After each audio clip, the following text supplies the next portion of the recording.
Shalom semuanya, perkenalkan nama saya Risna Lilas Maria Sihombing dengan NIM 230101009, Grup A Semester 1. Di sini saya akan menjelaskan tentang 9 Jalan Kudus karya Gary Thomas yang merupakan mata kuliah dari spiritual Kristen yang diampu oleh Bapak Johari Manik.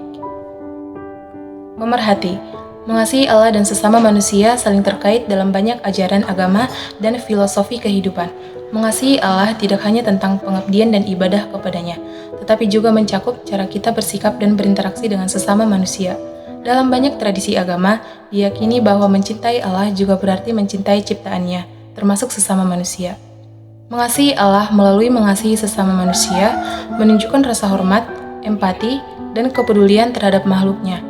Ketika kita memperlakukan orang lain dengan kasih, kebaikan, dan keadilan, itu juga merupakan ekspresi dari cinta dan penghormatan kepada Allah.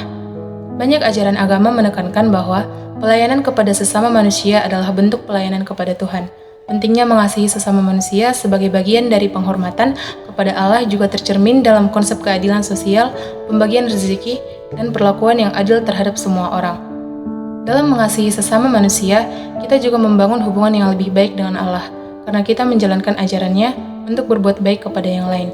Dengan demikian, mengasihi Allah dengan mengasihi sesama manusia bukanlah dua hal yang terpisah, tetapi saling melengkapi dalam perjalanan spiritual dan kehidupan sehari-hari.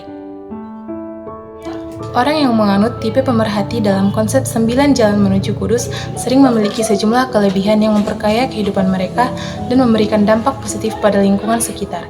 Beberapa kelebihan tersebut antara lain empati yang kuat. Pemerhati memiliki kemampuan yang luar biasa untuk memahami dan merasakan perasaan orang lain. Mereka cenderung menjadi pendengar yang baik dan memahami dengan lebih baik apa yang dibutuhkan orang lain. Kemampuan membangun hubungan yang kuat. Karena kemampuan mereka dalam mendengarkan dan memahami, pemerhati sering kali memiliki kemampuan yang baik untuk membangun hubungan yang mendalam dan saling mendukung dengan orang. Meskipun memiliki banyak kelebihan, ada beberapa kelemahan atau kekurangan yang dapat terkait dengan tipe pemerhati. Di antaranya, overthinking atau kecemasan berlebihan. Pemerhati cenderung terjebak dalam memikirkan perasaan dan situasi orang lain. Seringkali menimbulkan kecemasan berlebihan tentang apa yang orang lain pikirkan tentang mereka atau situasi di sekitar mereka. Yang kedua, kehilangan diri sendiri. Mereka bisa menjadi terlalu terfokus pada kebutuhan orang lain sehingga lupa untuk merawat dan memperhatikan kebutuhan mereka sendiri. Ini bisa menyebabkan kelelahan emosional dan kehilangan identitas pribadi. Yang ketiga, menjadi terlalu sensitif. Kepekaan mereka terhadap perasaan orang lain bisa membuat mereka mudah terluka atau terganggu oleh komentar atau situasi yang sebenarnya tidak begitu penting. Yang keempat, kesulitan mengatasi konflik.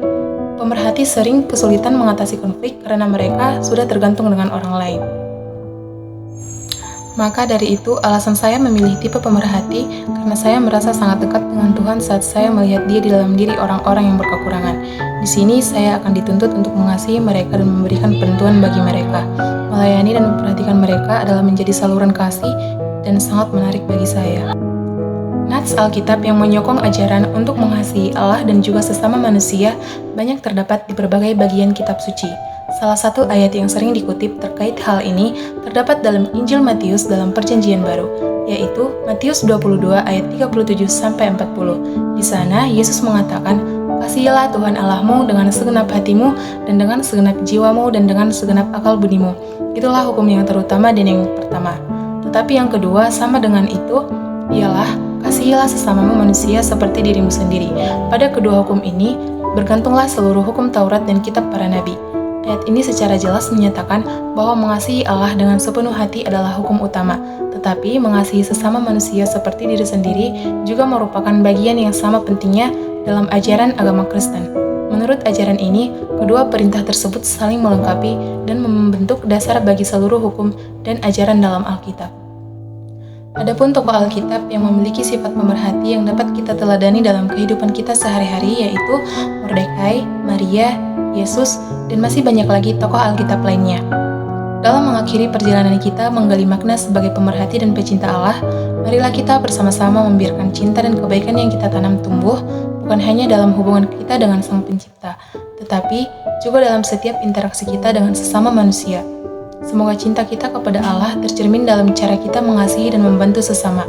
Mari kita jadikan dunia ini lebih indah dengan menyinari setiap sudutnya dengan cahaya kasih dan kepedulian. Sampai jumpa dalam pertualangan mengasihi selanjutnya. Terima kasih.